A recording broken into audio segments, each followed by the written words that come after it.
I am very excited about this show because I love a good character study. And it seems like no matter how many layers you peel back on the show, there's just endless layers underneath those layers. Yeah, yeah, 100%. Is it more challenging or is it more fun to play someone like that, where it seems like no matter how many layers you peel back, there's still more and you'll probably never get to the last one? Yeah, I mean, you within like, yeah, it's more fun. There's always something. Yeah, but you do it. You're doing this in real time with the audience, which is, I think, really interesting because it's there's a lot more to explore. There's always more to do, but then like, what if this person's in this? What's going to happen? There's so the audience is going to be behind in this form of storytelling for a bit, and they're going to catch up, and they're going to be like, okay, fuck, now we know Mike. Now we know now what's going to happen. Oh, and he chooses to do this, and like, you know what I mean? It's like, so then they start to get even maybe a little bit of ahead of the lead character, but it's there's always wonderful challenges. The writing, it starts there, and then having a great cast around to help support all that storytelling is really quite such a treat. It's really such a treat. How much better do you feel this character now, and do you feel like this character better than you did? Yeah, no, for sure. There's a lot of catch up I had to learn about within the shorthand of the prison dialogue and what all this sort of stuff meant, because it's spoken so like off the cuff and slang like, and like we would just have a normal conversation. This is what they're doing, so this is where the audience is going to get a little bit behind and sort of that. But the more we make sense of it and show it, then they'll get what we're talking about. And but they do it that way, meaning Taylor writes it that way because this, it's the truth of the matter. So, we don't pull any punches. Everything in it is there for a reason. We spend time on that death sequence for a reason, because that's part of what this world is. And, you don't just gloss over it and just sit in the room and watch you show the process of the whole thing. It puts you more into that world. It's unapologetic, but it's truthful. And, it's sometimes harrowing, sometimes uncomfortable, sometimes it's maybe even funny, but, something, unapologetic about Taylor's writing. When someone that you've already built trust with, like Taylor Sheridan, sends another project your way, is it an immediate yes? Do you still want to read it first before committing to it? Do you want to at least pretend like you're reading it first so he doesn't think you're too eager? Like, how do you gauge that with him? It's yeah, I mean, I think it's getting enough information about what the story is and what we're diving into. And Taylor's very, very even more like pointed when he speaks. He's just like, boom, this is where it is. He kind of spells it out for you very fast and paints the world.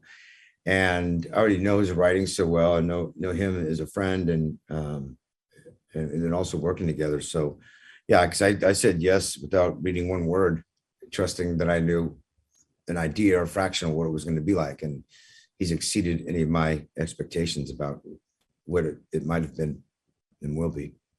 One of the characters in this makes a statement that has really sort of stuck with me since watching this. He says, "You're born, you suffer, you die," which seems like a fitting statement, especially in a town that's essentially surrounded by a prison. Does that feel like a fitting representation of the entire season? I mean, in some ways, in the perspective of, if you're blind and you suffer and you die, that's suffering. Taylor has like these one-liners and these sort of like in all his writings, about suffering and how suffering is a good thing, and how we live our lives. And this, he'll always have, whether through a character or through actions that shift or is going to force at least a different perspective for the audience to understand. And that's where thematic things start kicking in.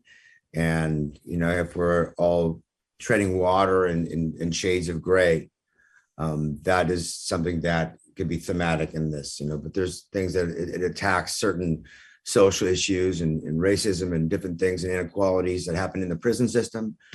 But there's going to be a lot of different things that are kind of layered throughout this thing. And then and solutions that kind of come with them, I think. At the same time that this is coming out, we're also getting to see more of you with Hawkeye. Was Hawkeye a character that you'd always hoped you'd get to dig a bit deeper into in some way, or did him getting his own series surprise you?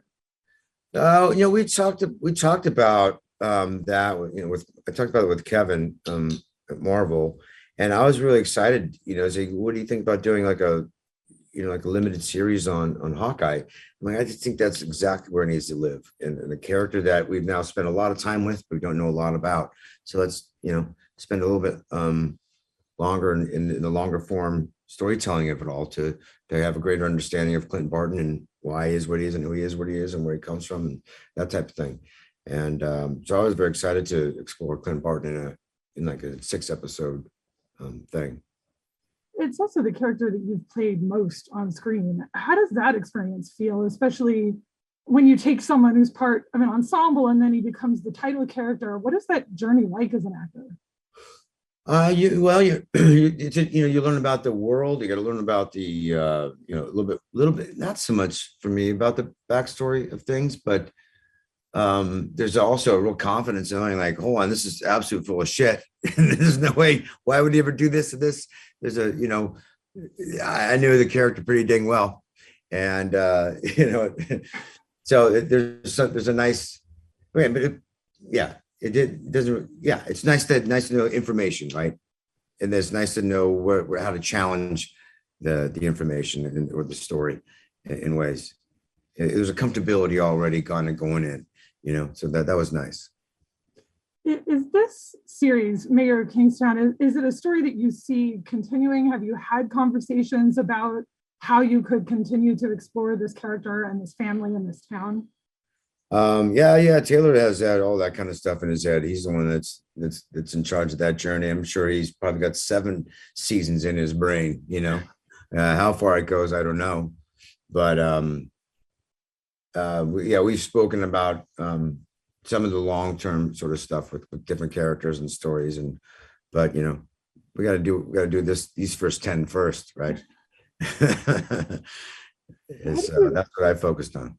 How do you view this family business? Do you see Mike as a criminal? Does he have himself convinced there's a line he will never cross? Or does that get blurrier? Like, how do you view this whole family business?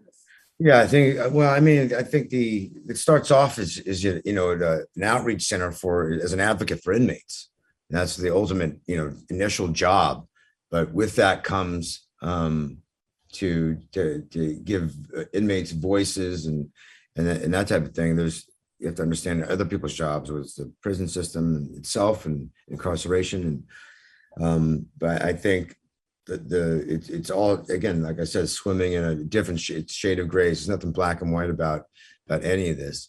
I think there's always something looming, because people also don't understand like that, why he has this power, or if you will, why they would call him the mayor, because he was in prison for 10 years. He knows how that works. So why does he have a connection with the people in the prison, the leaders in the prison, outside the prison, all the prison guards, the thing? Because he knows everybody, knows how it all works.